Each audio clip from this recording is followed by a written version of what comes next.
तो ये भैया तो हमारा जो चैप्टर है लाइट रिफ्लेक्शन, तो यहाँ पर पहले इंट्रोडक्शन के अंदर हमें एक फिनोमेना के बारे में बताया गया है, जहाँ पर बताया गया इफ़ ऑब्जेक्ट ओपीक्यू ऑब्जेक्ट वो होता है जो लाइट को अपने पास ट्रांस अपने से पास नहीं करने देता, ठीक है। एक ट्रांसपेरेंट वो होता है जो उसको ट्रांस करने देता है, ट्रांसलूसेंट वो होता है जो थोड़ा बहुत पास करने देता है, ठीक है। और ये जब बहुत ही ज़्यादा स्मॉल साइज़ में हो जाएगा और लाइट के पाथ में आ जाएगा, तो लाइट की वैसी टेंडेंसी जिसके कारण वो अपने पाथ को बेंड करके चेंज कर सकते हैं, जिसको हम डिफ्रैक्शन ऑफ लाइट भी कहते हैं। और इसके कारण ही अलग अलग फिनोमेना नेचर में होते हैं, ठीक है। उसके बाद हमारे चैप्टर में हमको बताया गया है, जहाँ से मेन हमारा चैप्टर चालू होता है, डेट इज़ रिफ्लेक्शन। तो रिफ्लेक्शन क्या होता है कि जब कोई भी शाइनिंग सरफेस पे जैसे कि मिरर वगैरह पे लाइट पड़ती है तो वो रिफ्लेक्ट हो जाती है, मतलब सेम प्लेन में ही बेंड होकर चल जाती है। तो इस फिनोमेना को जहाँ पे एक ही प्लेन में चले गई घूम के चले गई, इसको हम कहते हैं रिफ्लेक्शन। रिफ्लेक्शन नहीं, रिफ्लेक्शन, ठीक है। तो इसके लॉस होता है, पहले तो angle of incidence equals to angle of reflection. जैसे ये है, यहाँ पे अगर टच करेगी तो ये यहाँ से चल जाएगी, ठीक है, ऐसे। तो ये जो बीच में एक एंगल हुआ, इसको हम नॉर्मल कहते हैं, ठीक है। तो ये जो एंगल हुआ डेट इज ये वाला जो एंगल है आई, और डेट इज आर, ये जो है आई इक्वल्स टू आर होगा, ठीक है।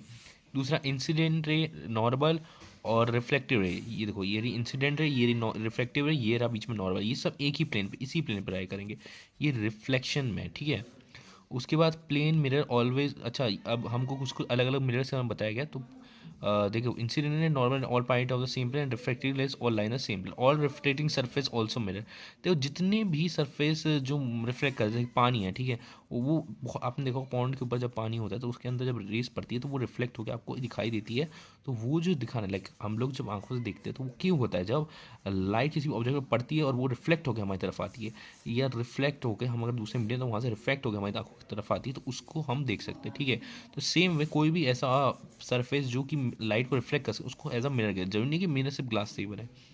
दूसरा प्लेन मिरर ऑलवेज, अच्छा प्लेन मिरर के बारे में बताया, प्लेन मिरर जो होता है जो हम आईना देखते हैं वो हमेशा वर्चुअल, यानी कि जो स्क्रीन पर ऑपरेट करते हैं, रियल नहीं, जिसको आप टच नहीं कर सकते। दूसरा इरेक्ट, मतलब सीधी, जैसे आप खड़े हो यहाँ पे तो वैसे ही खड़े हो। और लेटरली इन्वर्टेड, मतलब कि जैसे कि ये यहाँ पे आर लिखा हुआ है तो यहाँ पे ये उल्टा वाला आर हो जाएगा, लाइक ये ऐसा वाला आर हो जाएगा, तो ये उल्टा हो जाएगा, मतलब लेफ्ट का राइट हो जाएगा, राइट का लेफ्ट हो जाएगा, इन्वर्स हो जाएगा, ठीक है। मतलब नॉट पर्टिकुलरली कि आप इधर खड़े तो वो उस तरफ हो गया, नहीं, वो उल्टा फ्रेम ही ऐसे चेंज हो जाएगा, मतलब ये जैसे ये वाली उंगली है, ये वाली उंगली इधर आ गई और ऐसे हो गया, तो ऐसे चेंज हो जाएंगे, ठीक है। इमेज फॉर्म्ड इज, ये देखो जैसे आर है तो ये ऐसा वाला आर हो जाएगा, ठीक है।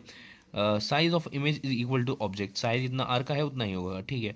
दूसरा image form is far behind the mirror, देखो जैसे हम यहाँ पे खड़े, यहाँ पे 1 मीटर दूरी पे खड़े हैं, ठीक है, मिरर के सामने, तो मिरर इमेज में भी उस तरफ 1 मीटर दूरी पे ही इमेज फॉर्म होगा, ठीक है।